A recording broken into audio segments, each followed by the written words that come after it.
Bonjour à toutes et à tous, apprentis hackers.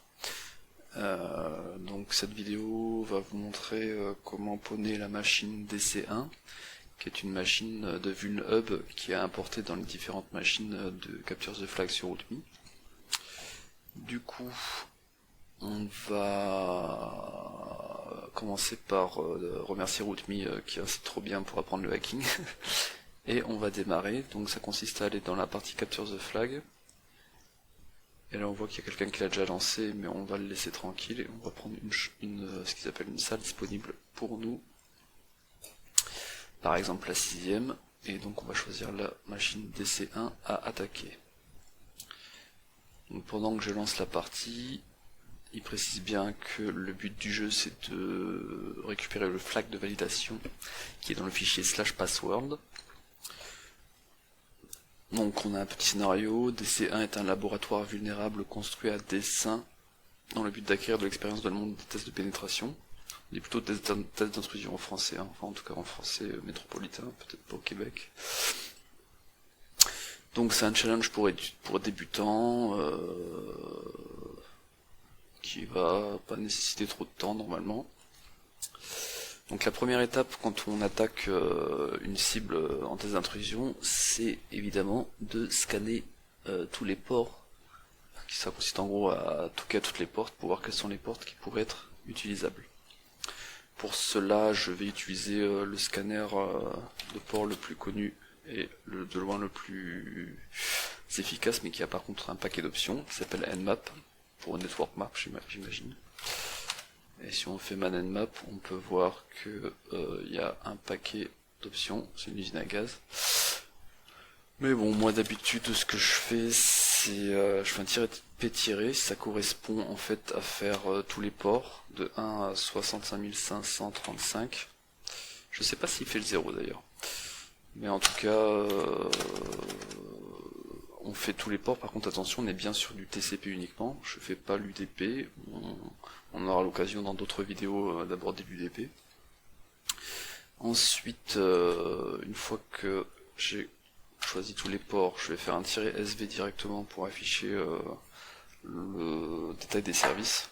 Donc une fois qu'il aura trouvé un port ouvert, il va essayer d'identifier le service en face. Ensuite un petit PN au cas où la machine ne peut pas être pingée. Et je pense qu'on est pas mal. Un -V si on est pressé pour augmenter le niveau de verbosité de la output. Et je vais si c'était un vrai test d'intrusion, je redirigerai la sortie dans un fichier. Mais là, on est plutôt en mode à la cool, donc ce sera pas nécessaire. Donc pendant que le scan se fait, comme pour savoir le statut du scan, il suffit d'appuyer sur une touche. Donc on voit qu'il lui reste plus que 28 secondes, donc ça devrait aller vite. Mais globalement l'idée c'est de rappeler que donc il prend les ports un par un, donc pas forcément dans l'ordre de 1 à 65 000 d'ailleurs, mais plutôt les plus utilisés, répandus en premier. J'en profite pour rappeler une petite anecdote sur l'évolution des ports TCP. Historiquement, donc pourquoi il y en a 65 536 ? C'est parce que c'est 2 exposants 16, parce que dans la trame TCP, il y a 2 octets qui sont réservés au numéro de port, source, et 2 octets au numéro de port de destination. Et ce qui est marrant, entre guillemets, c'est que donc on a inventé les pare-feux pour filtrer et ouvrir que les services nécessaires. Donc on pourrait faire un filtrage très efficace grâce à ça, mais aujourd'hui les pare-feux ils servent un peu à rien, enfin, en tout cas les pare-feux dits qui font juste du filtre au niveau TCP.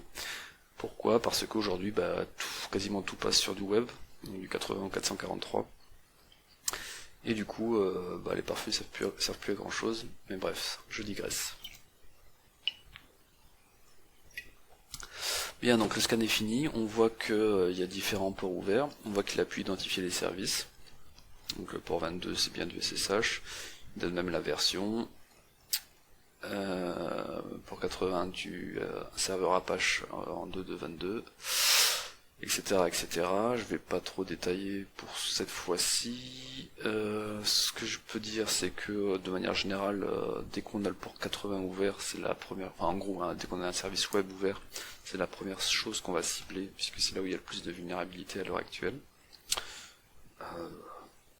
pour des raisons historiques comme je l'ai dit.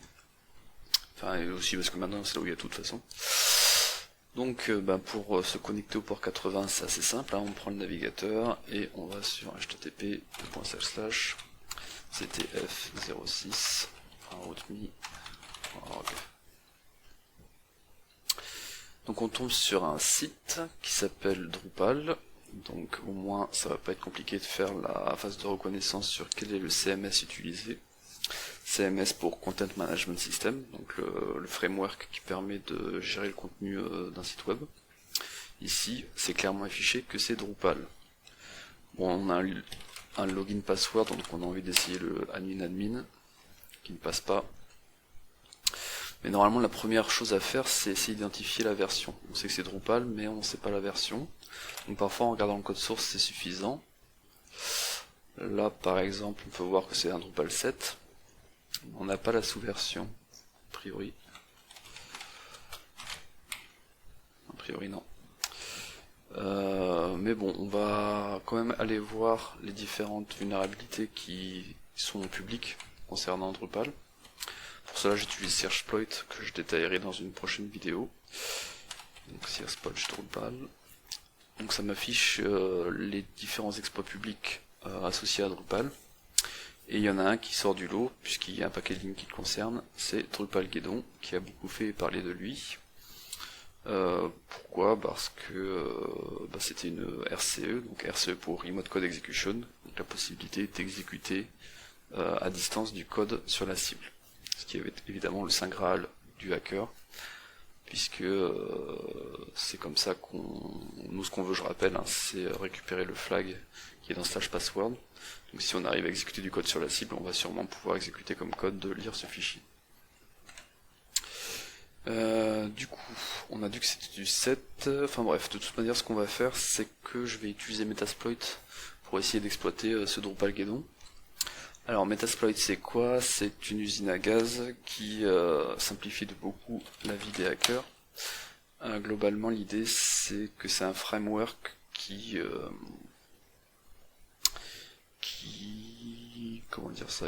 aide, qui industrialise l'exploitation des vulnérabilités. C'est-à-dire que au lieu de devoir coder son script pour exploiter la vuln, il a la vuln qui est précodée et il n'y a plus qu'à changer les paramètres et lui se débrouille pour la faire short. Alors du coup là on cible du Drupal comme on l'a dit, donc je fais search Drupal, je vois le Drupalgeddon qui est ici, donc je lui dis j'utilise le module Drupalgeddon. Vous pouvez faire un info pour avoir le descriptif. Voilà, il n'y a que 3 lignes. Et du coup, il y a un paquet de versions vulnérables, dis donc. Du coup, une fois qu'on a fait ça, il faut bien configurer les paramètres. Donc les paramètres qui vont permettre à Metasploit d'exécuter l'exploit comme il faut. Donc je vais uniquement parler des paramètres indispensables, c'est-à-dire ceux qui sont required. Les autres, ce sera pour une prochaine vidéo. Donc ceux qui sont indispensables, c'est quoi? Il y a celui-là qui est déjà configuré, c'est la fonction utilisée pour exécuter du code. Ici pass-through, ça aurait pu être système ou d'autres fonctions PHP. Mais bon, on va le laisser par défaut. rhost c'est la cible. Donc notre cible c'est ctf06.rootme.org. Le numéro de port cible 80 il est bon. Donc le reste et le target URI / il est bon aussi, puisque ici on a vraiment Drupal qui est sur la racine. Alors, une fois qu'on a configuré comme il faut ces options, il faut penser au code qu'on veut exécuter, c'est-à-dire la payload, en français charge utile. Cette payload, il suffit de faire set payload, et je fais 2 fois tabulation, et il m'affiche les payloads qu'il propose. Bon, c'est pas mal foutu, hein, puisqu'il me propose des payloads les plus intéressantes, à savoir, en gros, le shellcode. C'est quoi un shellcode? C'est exécuter du code pour avoir un shell sur sa cible. Soit on a du bind, soit on a du reverse. Mais faire simple, le bind c'est on ouvre un port sur la cible et on se connecte dessus, et le reverse c'est on dit à la cible de se connecter sur nous, chez nous. Et d'ailleurs pour éviter de faire de l'ouverture de port sur notre adresse publique, je vais essayer de faire un bind. Je sais pas si ça va passer sur cette machine, mais essayons. Donc je vais prendre lequel? Je vais prendre un truc basique, hein, genre shell bind TCP, c'est pas mal ça. Alors quand il y a vous pouvez vous poser la question sur pourquoi il y a PHP Metterpreter Reverse TCP, PHP Metterpreter Reverse TCP. La seule différence c'est que là c'est un slash et là un underscore. Ben là c'est qu'il y aura un two-stage et là ce sera un seul stage. Mais pareil, on va pas rentrer dans ce niveau de détail sur cette vidéo. Et donc on va faire un bind, shell bind TCP. Allez, essayons celle-là.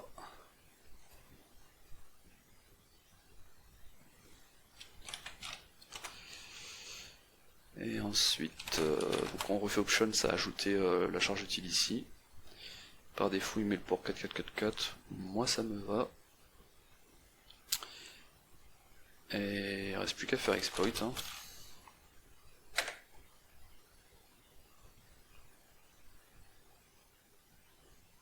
Et ça passe.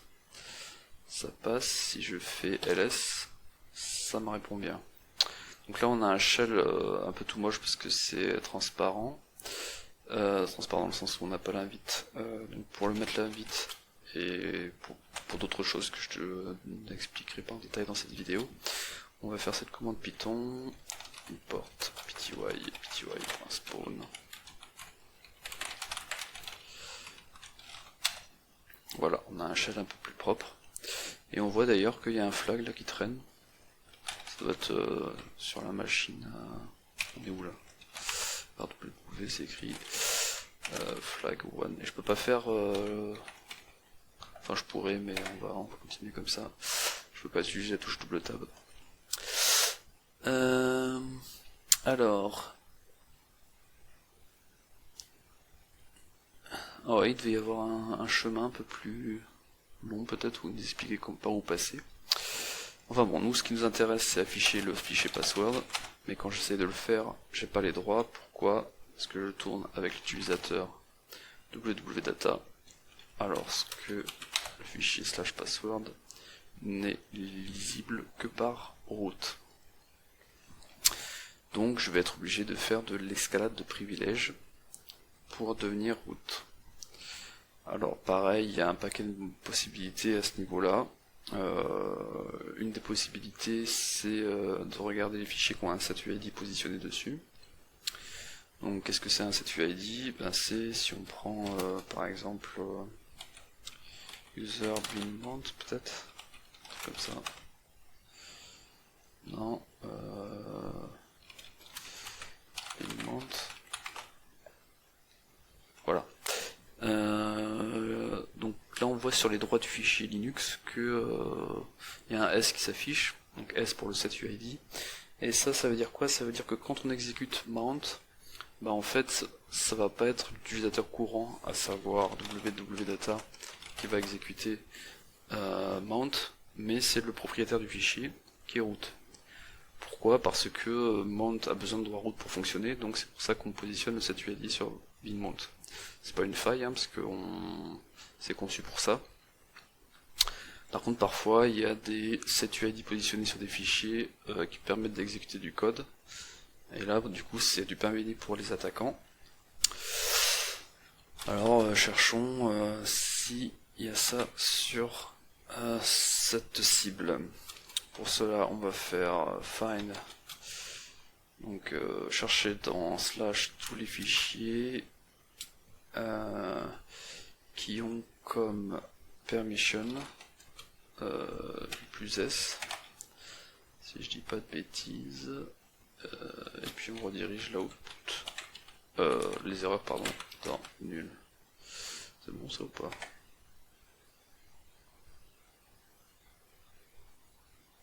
Pas sûr de mon coup là. Niveau de la syntaxe. trouve rien, j'ai oublié quelque chose. C'est pas plus S, ça c'est quand on configure, je suis bête. C'est égal S type f-perm u égale S.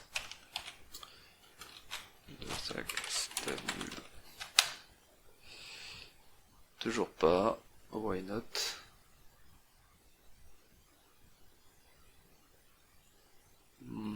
Peut-être qu'il faut pas le mettre dans cet ordre là.